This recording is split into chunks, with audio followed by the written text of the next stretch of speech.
Bienvenue dans l'épisode numéro 7 de la rentrée. Ça fait déjà une semaine qu'on est là et j'espère que ça te plaît. Alors, à l'encontre des réseaux sociaux et d'Instagram où j'ai vos likes et vos commentaires, là pour le coup j'en ai aucun, donc si vous avez des retours, n'hésitez pas à me les faire. Mon compte Instagram c'est sarahjoy_insights. Et du coup, ça me ferait plaisir de savoir où vous avancez, comment vous avancez, si ça vous aide, si c'est pertinent et comment on peut s'améliorer aussi. Et là, pour le coup, aujourd'hui, on va parler du networking. Donc, en gros, comment se faire des amis en Suisse. Waouh, vraie question.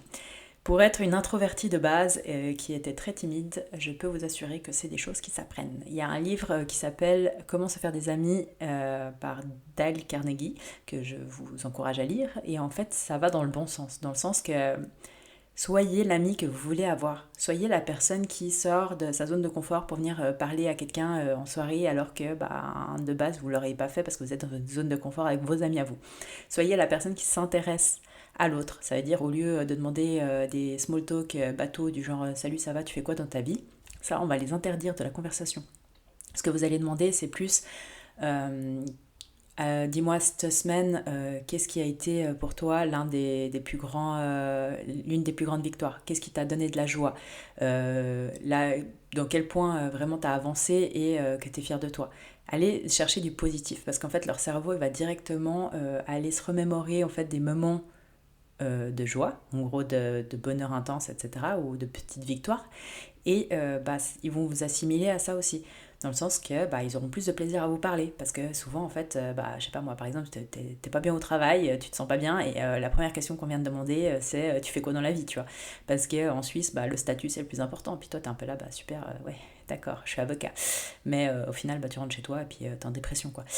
Donc essayez de chercher l'humain avant le statut, déjà de base, souriez, c'est super important. Regardez les gens dans les yeux. Il y a beaucoup de gens qui n'arrivent pas à regarder les autres dans les yeux. Et en fait, c'est ce que tu devrais faire. Ça ne veut pas dire que tu dois loucher sur ses yeux, mais par contre, tu peux regarder par exemple son front, ou tu peux te demander dans ta tête qu'est-ce que j'aime bien chez cette personne. Et en fait, ça va te permettre de te focaliser sur lui inconsciemment et en même temps d'avoir des énergies positives envers cette personne. Il y a toujours des choses à apprendre des autres. Ne pensez pas que vous êtes plus intelligent, ou vous en savez plus, ou vous avez quoi que ce soit de plus que quelqu'un d'autre. Tout le monde a quelque chose sur Terre et une compétence en particulier. Donc intéressez-vous sur leur passion, intéressez-vous sur ce qui vraiment leur fait vibrer. Et souvent en fait on vit dans un monde où le boulot c'est pas vraiment ce qui nous fait le plus vibrer. Donc pourtant c'est la première question qu'on demande en Suisse et c'est pour ça que la plupart des questions et des interactions sont très commerciales.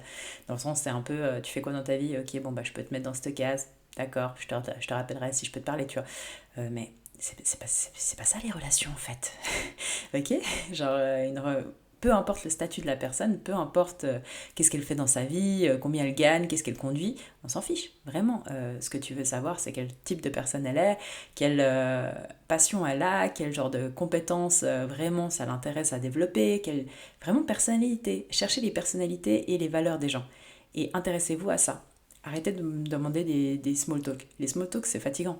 Dans le sens que, en tout cas moi, en tant qu'introverti qui aime les conversations deep, je vais pas souvent à des événements avec beaucoup de monde parce que je sais que ça va être fatigant. Mais par contre, à ces événements, si j'y vais, je vais toujours chercher à m'asseoir avec une personne et avoir une conversation un peu plus deep. C'est pas, je vais pas faire de la psychanalyse avec eux et je vais éviter de me faire ça. Mais par contre, je vais chercher à vraiment apprendre à connaître une ou deux choses de cette personne que j'aurais pas connue de base. Et en fait, je pars du principe que j'ai tout à gagner à m'ouvrir aux autres aussi, à comprendre qui ils sont. Et puis moi, je le vois vraiment comme une étude de cas, dans le sens que je suis là, c'est génial, cette personne, son kiff c'est le surf, du coup il part, je sais pas moi, au Portugal 2 semaines par année, je savais même pas que ça existait ce genre de camp, etc. En fait, ça t'ouvre l'esprit sur d'autres choses. T'es pas obligé d'avoir justement un esprit transactionnel. Je pense qu'en Suisse, on a trop ça. Dans le sens que les Suisses de base, on a les mêmes amis depuis qu'on a 10 ans. et on les bouge pas. Notre groupe d'amis, généralement un bon groupe d'amis suisses, il est là depuis 15 ans, quoi.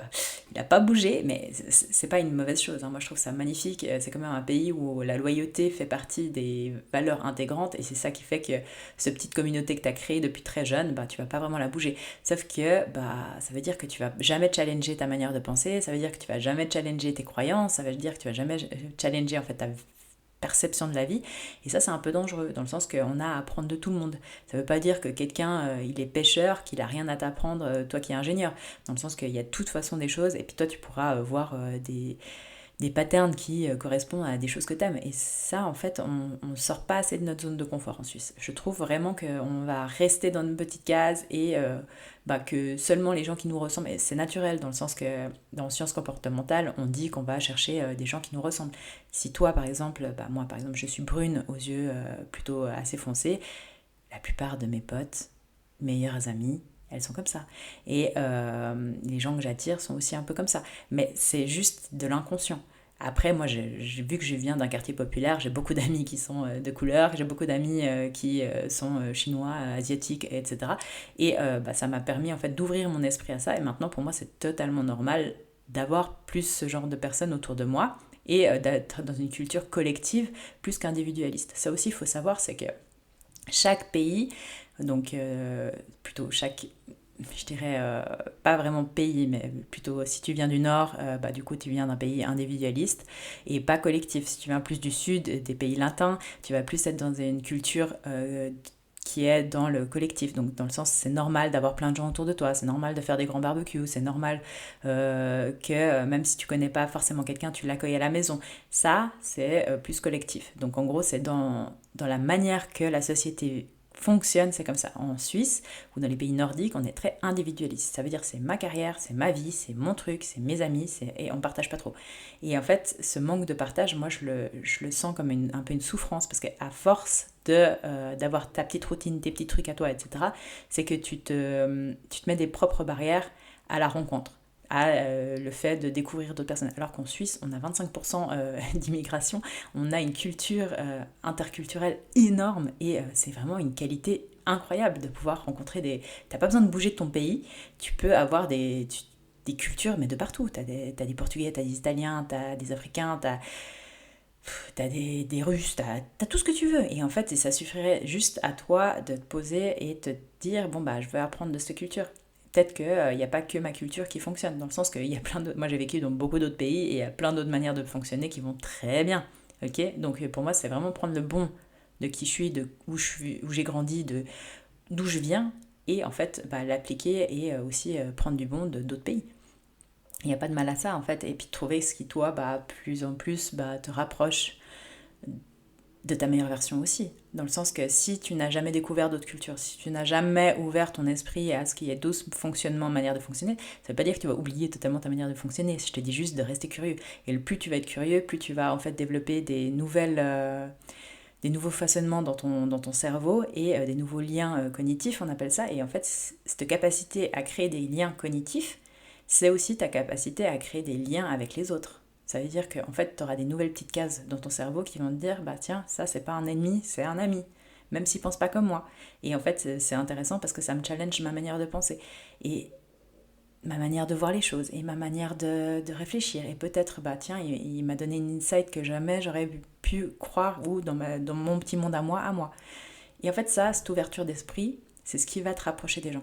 Ça veut dire qu'au lieu d'arriver sur table en disant moi, j'ai raison, tiens, pouf, bah en fait, tu acceptes que la différence est normale, que la différence c'est du bien, que la différence ça fait bah, ouvrir ton esprit sur d'autres sujets, sur d'autres manières de penser, manières de voir les choses et que ça n'a rien à voir avec la personne en soi. Une personne peut penser différemment que toi et être une très très bonne personne, voire même meilleure que toi, dans le sens dans sa façon d'être. Et c'est ça en fait, c'est trouver des gens qui sont différents et pourtant ben, avec qui tu peux très très bien t'entendre. Et voilà, donc chercher à ouvrir son esprit sur d'autres sujets de conversation, à être soi-même et authentique, dans le sens n'essaye pas, on cherche trop souvent en fait à impressionner au lieu de chercher la connexion. Et en fait, quand tu essayes d'impressionner quelqu'un, quand tu essayes de dire je fais ci, je fais ça, etc., ben en fait tu perds la connexion avec cette personne.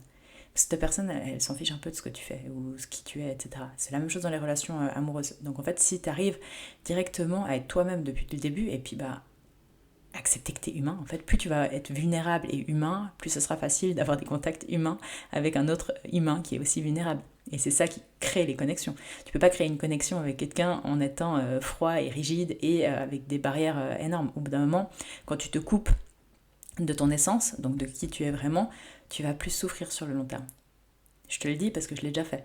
Dans le sens que je voulais plus rencontrer des gens, je voulais plus parler aux gens. Genre vraiment, j'ai passé une phase de ma vie, je crois que ça durait 1 an pendant mon master.